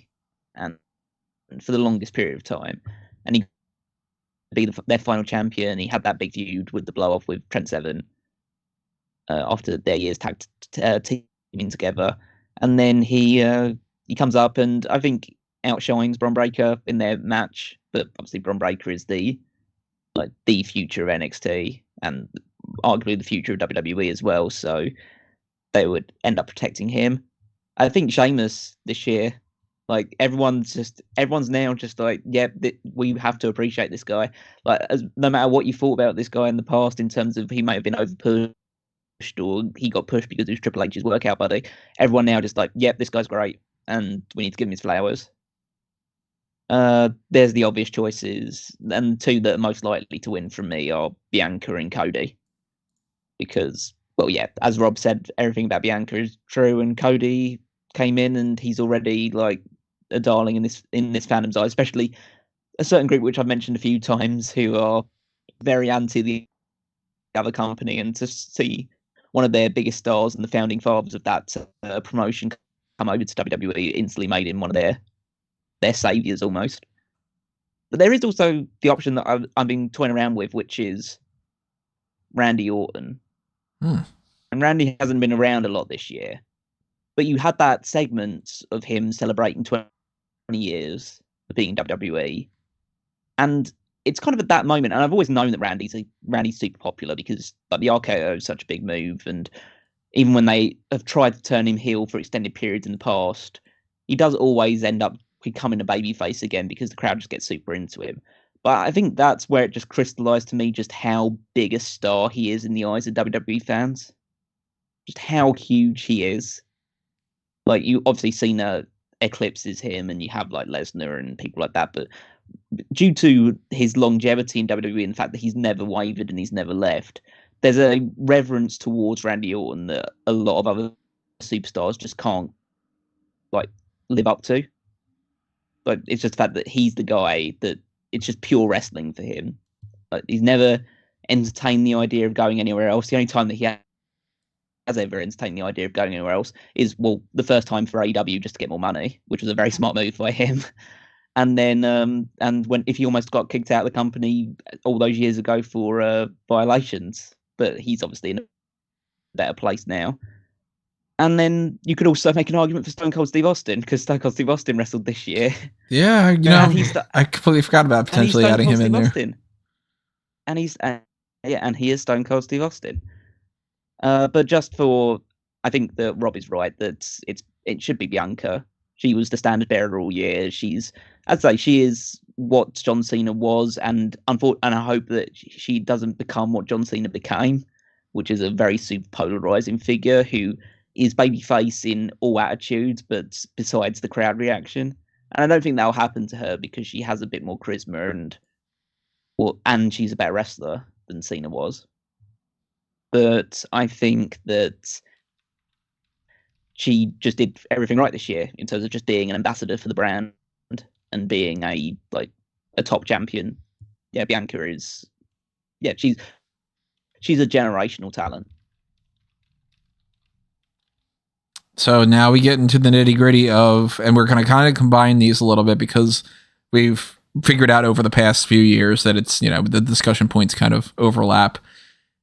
The best and the worst male superstar of the year, female superstar of the year, and overall superstar of the year. So what we're going to do is we're going to talk about the worst, then we're going to talk about the best, and you lump together, male, female, and then, unless you have a different one, usually it ends up being one of those two ends up being your worst superstar of the year, and then the same thing for the best. Very rarely is it like, my worst is wrestler X, my other worst is wrestler Y, and my overall is wrestler Z. Highly doubt that that's the case, but you might end up having that on your list. I don't know. So under my worst female superstars of the year, I've talked about the worst heels, worst baby faces and all. I don't want to run down the same lists all over again, but I really narrowed it down to two names, and I'm still not entirely sure which one of these two I'm going to go with, but Eliza Alexander is definitely one of the two. She didn't do a single good promo or match and came in, didn't look like she was anything special, didn't seem like she was going to be a game changer in the slightest bit in NXT UK, and then got released. So just failed on all fronts. And there's also Erica Yan. Erica Yan wrestled a handful of times, didn't have any good matches, only really popped up on Level Up, had a weird, stupid choice of like, my character is going to be the Jared Leto Joker, which is like, that's not the Joker to go with if you're trying to go for a Joker character on top of that. And very quickly got released. So, if you're talking about overall quality, if they're not good on the mic, they're not good with a character, they're not good in the ring, they only wrestle a couple times, that ends up being bad performances, they can't go past a crappy show to get on a better show, and then they get fired, you're just failing on all fronts. So my worst superstar of the year for the female side, Eliza Alexander or Erica Yan. You take your pick. They're equals. It's a tie. Why not? When I go to the male superstar of the year, my worst, the only real name that I was ultimately going, it's got to be this one. It's Ru Feng.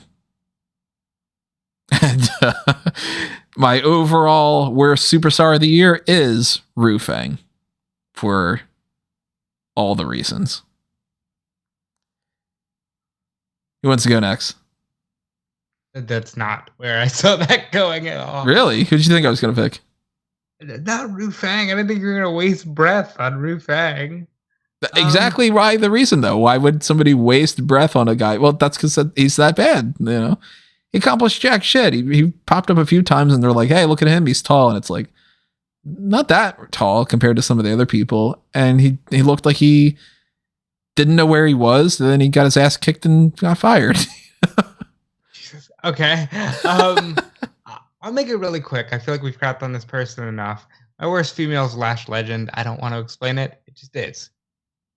She's not great in the ring. Maybe one day she will be. My worst male superstar of the year. I really wanted to go with Austin Theory. Because he had too much of a roller coaster year, and there's too much that I think they still need to work out the kinks of. And maybe I'm going to pull one from Callum here, and then I remembered Vince McMahon wrestled this year. And Vince McMahon did a lot of bad things this year. Well, he did them in other years, but Vince McMahon brought a lot of bad press to his company this year. And, you know, as it was, as a character, it wasn't great. He was really, you know, in the waning years of his on-camera stuff.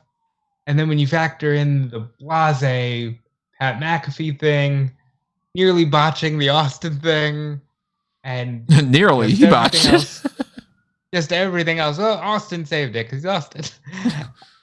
It's Vince McMahon.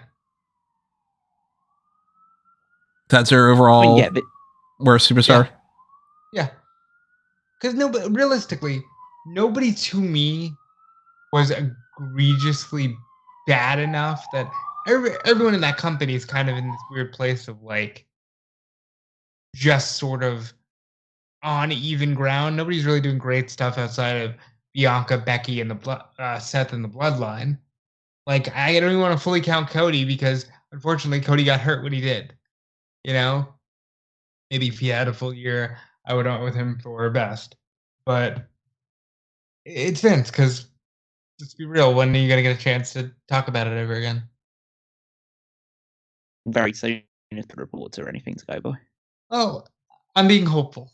We don't have to talk about it. I mean, the obvious thing is, yeah, Vince is like even the worst performing superstar of the year, or the one that's lowest down the totem pole for both men and women. None of them had as bad or as absolutely shameful a year as Vince McMahon did. Yeah, I mean, so if you want to just take a general thing, I'm not going to go with him just because it's classified as superstar and he did wrestle this year, but just as a general rule, Vince McMahon had a terrible year, and I was very pleased to see it. But when you actually get through to the worst female superstars, or the worst male superstars, for women first, yes, Lash Legend is definitely an option for this. Yes, for me, Indy Hartwell was on this list. There's, of course, I will of course put Indy Hartwell on this one. I will put Wendy Chu on this because even though I think that she's a good wrestler, the character sucks. And Shotzi had a bad year, and Tamina had a bad year. Worst is Ronda Rousey.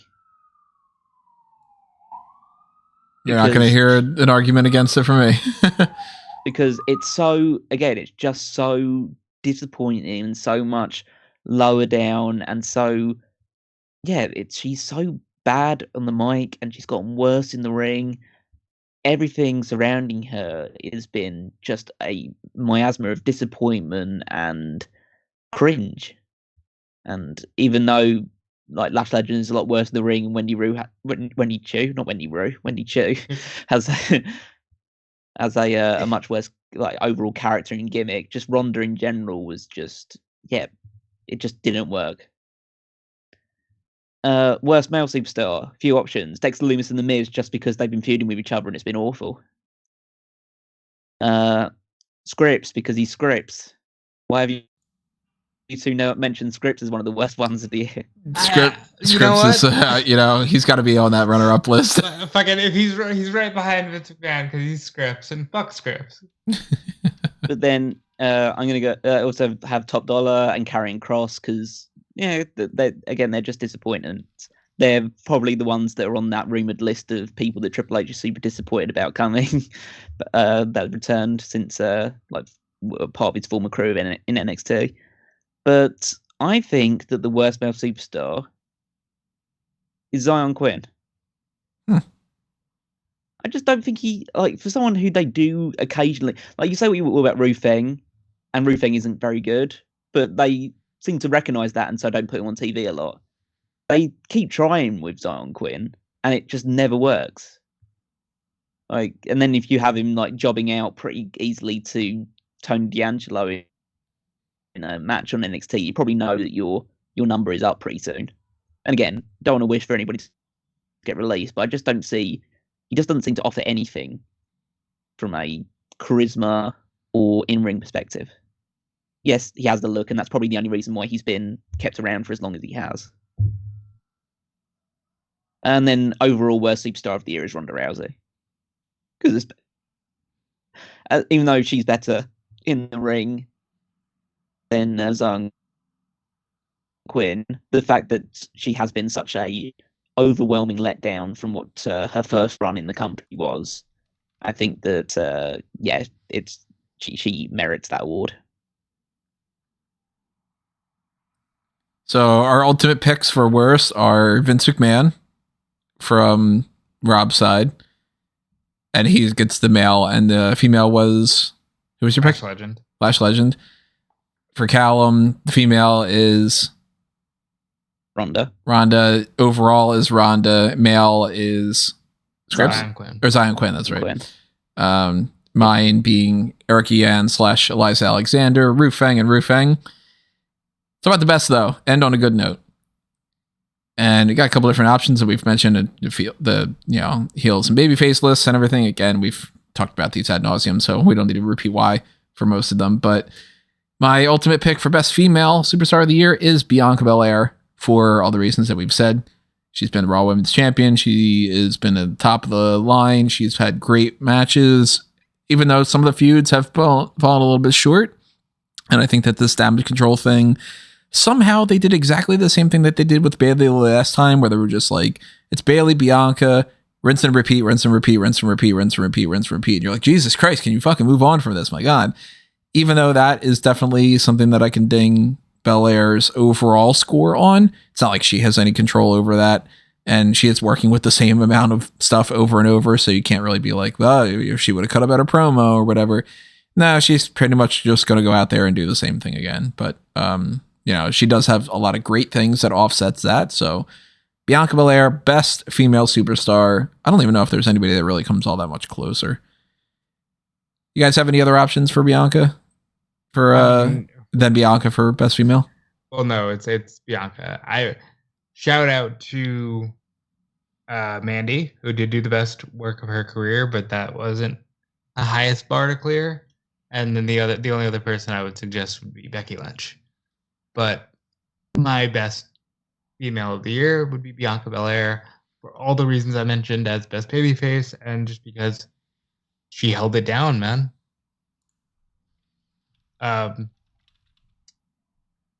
Callum, I guess I'll go to you for that. Yeah, Bianca's definitely, but I actually want to go. I'm going to tie it. I'm going to tie Becky Lynch and Bianca Belair.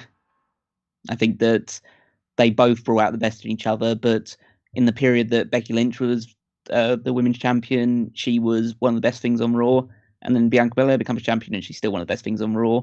And Becky and in that period where they were still kind of feuding with each other in the meantime, where Becky was unraveling because she was no longer champion and she couldn't find her identity as big time Bex anymore without that belt, and eventually leads to that final rematch at SummerSlam, and then she turns back to being babyface and the crowd are super behind her again. I think that between the two of them, they were by far and away the best two women on the entire roster for 2022, and so I want to credit both of them. Fair. Now, do either of you have the female superstar is your overall superstar of the year, or do you go with the male? I go with the male. I'm going with a female. Are you going with Becky or Bianca, or do you actually have a different one? No, I'm going with one of those two. All right, well then you might as well pick up the thing on there. And we'll backtrack and talk about the males then. Yeah. I have a male one, just like Rob does. I know what your team males. Well, and I have a good idea what your team male ones are, but we'll get to that point because it'll probably be the same as my one. But I think that it should, by right, should be Bianca because she was the women's champion for the longest period of time, and she's been unbelievably consistent, and she's done a great job. But I just think Becky Lynch is the best thing. I agree. I think she's again. I might go into hyperbole sometime, but I think just the pure charisma that she has and the consistency of her match quality. Like, she's big time Bex for a reason, and she turns it on in the biggest matches. And like, she brought out the best of matches like Liv Morgan and Doudrop this year, and then had the great feud with Bianca. And she's every segment that she's involved in just has a bit more intensity and intrigue because she is so good at what she does. So I think that Becky is one of, if not the best thing going in WWE right now, and has been for quite a while actually. Well, pretty much since she came back, and it was the whole. You could really feel her absence when she was away for as long as she was. It was kind of helped by the fact that the pandemic was happening, so there were things to kind of distract ourselves from. But I think Becky is just amazing, so I want to give Becky the superstar of the year. So, Rob, you and I have our male superstar is our superstar of the year as well. Should I say mine first then? Well, I assume it's the same as yours ones anyway, so you might as well say it first. I mean, could we all say it together? Yeah, we probably could. Yeah. Ashanti the It's Sami Zayn. Sami Yeah, Sami Zayn. Zayn. Let's go. I mean, Roman Reigns, for a good portion of this, could have been in the mix for that, and he is my runner-up, but Sami fucking Zayn stole the show from Roman Reigns and his own faction. He's easily the superstar of the year. I mean, come on. He's so good. He's so good, man. Sami Zayn needs to sit down with scripts and just be like, take a picture of like the two polar opposites of what's going on right now in WWE. Hey, Sami Zayn wore a mask at one point. Yeah, El Generico was much better. He was far less generic. Like, But the reason why I didn't go Sami Zayn as the overall superstar of the year, because Sami Zayn is like just so unbelievably entertaining in every segment that he had, especially since joining the Bloodline was gold. The reason why I don't include him as the superstar of the year is because he doesn't actually wrestle that much. He's wrestling a lot more than he was, but at the start of the year, he really wasn't doing that much in ring. And he had a very short-lived run as the Intercontinental Champion. But he doesn't actually, he isn't the same Sami Zayn in ring that he was like 3 or 4 years ago, and that's totally understandable because people get older and things change, and you just may not have the same level of ability or can go as consistently. But I think that he, just from a pure entertainment standpoint, especially the back half of the year, was untouchable by pretty much anybody else, and it hopefully will lead into really big things for him in 2023 because he deserves titles and big matches and main events for everything he's put into this year. Anything else to add to that, Rob? No, I think honestly Roman Reigns could have been the superstar of the year if he wrestled more. If Roman Reigns would have been consistently on TV this year, even with as good as Sami's been, I might have still gone with Roman. Sami was handed nothing here. He was given Johnny Knoxville, which was supposed to be a one-off for the Royal Rumble. Think about this. It was supposed to be a one-off for the Royal Rumble. Turned it into a WrestleMania program. Had maybe the most fun match in the history of WrestleMania. And like, if not at the very least, it was one of the contenders for match of the year that we had. and then turned in a silly backstage segment that said, "Hey, Roman, Drew is talking shit about you, so can you have my back in this lumberjack match?" Turn that into fucking... We're talking about Sami Zayn all year long. Sami Zayn is the epitome of taking chicken shit and turning it into chicken salad. And he deserves to be credited for that. Roman Reigns' greatest run of all time. Not the Shield, not the years that they were putting him against Lesnar. This tribal chief, he's finally found his voice. He's finally found himself. And we're going to be talking about how Sami Zayn was the pivotal character of Roman Reigns' greatest run as champion. It's insane. And there's a built-in thing that'll happen, most likely, I should say, in 2023, which is if you're ever worried about Roman's getting cheered too much, you have him beat the shit out of Sami Zayn, you're going to get him booed like crazy. Yeah. That's going to be such a big moment when they finally turn on him. And what could even be a bigger moment is if they do go down the route of that Montreal match. Whether Sami wins the title there or not, which I think is unlikely, but it could happen. I'm totally down for a scenario where he beats Roman in Montreal due to The Rock interfering, and you lead to the Rock Roman match, and then you have for the title Sami Zayn versus Jey Uso. I'd be so down for that as the feud, but I think that and he gets the main event of night one, and that's why he's main event Jey. So. Yeah, exactly. But then, even if it doesn't go down that route, and you just still have that match at Montreal, that's going to be one of the most incredible crowd reactions that you're ever going to hear for those near falls whenever they happen. But yeah, it'll be a big pivotal moment when they finally turn on Sami. We can only hope that this is going to end up being one of those things that by the time that we are talking about the end of the year awards for 2023, that we have major positives to talk about when it comes to Sami Zayn, and not a lot of what we had with like Matt Riddle for this year, which was going into 2023, man. Matt Riddle was really high up there on a lot of different spectrums, and then didn't work out that well for him. He had some good stuff, he had some bad stuff, but kind of fizzled out. And I don't want to see Sami Zayn on that biggest downgrade thing next year. But we will see. Maybe Elimination Chamber is when things really start just popping off even more. Maybe not. I don't know. That is our full breakdown of the WWE End of the Year Awards for 2022. Remember that we've said this before. This is as far as right now it's 5:15 p.m. on December 14th. So you are going to be hearing this over the next week and a half or so, and maybe some things will have changed since then. We're going to get some tapings of future episodes of NXT and some tapings of SmackDown, another episode of that, another episode of Raw, etc. So maybe some stuff comes up that makes us kind of in retrospect go, man, it's disappointing that we couldn't have talked about it then, but we got to knock that stuff out ahead of time. 6 hours worth of recording that we're doing for these. So that's just the one. We got the AEW ones coming up as well. And currently tonight, we haven't seen Winners Coming yet. It hasn't aired yet. So we'll factor that in with that. But let us know what you picked for all these in the comments below on YouTube. If you're listening to this on the audio only streams, then go to either tweet something or go to Facebook or smarkoutmoment.com or whatever it is you want to do. Let us know what you pick, because I'm always curious to see if people agree or disagree with any of these.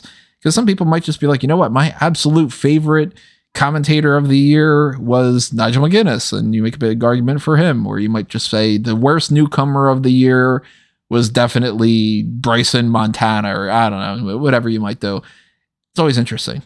But that is our gargantuan end of the year content for that. And we want you to stay tuned for the AEW stuff that'll be popping up. And we want you to like and share and follow and favorite and subscribe all over the good places so you can find different things under A Mango Tree. Go to amangotree.com and you will see a list of a bunch of those. If you are following the Smark Out Moment side, you got .com, of course. You got Smark Out Moment on Facebook and Twitter. Hit up that Patreon and support us going into 2023.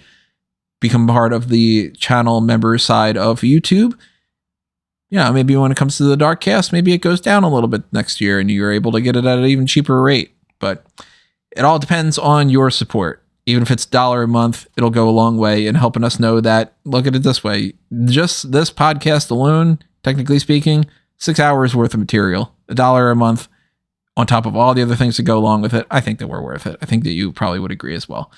So if you are in the liking and sharing and subscribing spree, go do the same things for fanboysanonymous.com. Show some love for that blue brand. I'd love to do more of that in 2023. And follow me at Tony Mango all over the different place to see what else I'm doing on EWN or Bleacher Report, or even if I just feel like tweeting some stuff here and there, because I do that too. So show me your support and we'll reward you back in return. And also show some support to Rob and Callum and follow everything that they've got going on. Yep. Follow me over at DeFelice. As I don't know when this is dropping, I will just say check out Fightful, check out WrestleZone, check out Inside the Ropes. Maybe I have other stuff up at that point. Maybe I don't. I hope, honestly, that we have a better 2023 for WWE. And I thank you all for listening to any podcast that we've ever done. Because really, it's just me bullshitting with these two. And we're going to do that more about AEW. So I'm going to shut up and turn it over to Callum. Yep, so you can find me on Twitter at Wigmeister14. Over on the Smark Out Moment website, you can head on down to the power rankings to where I have my weekly contribution, where I rank the WWE superstars from 1 to 10 on a weekly basis.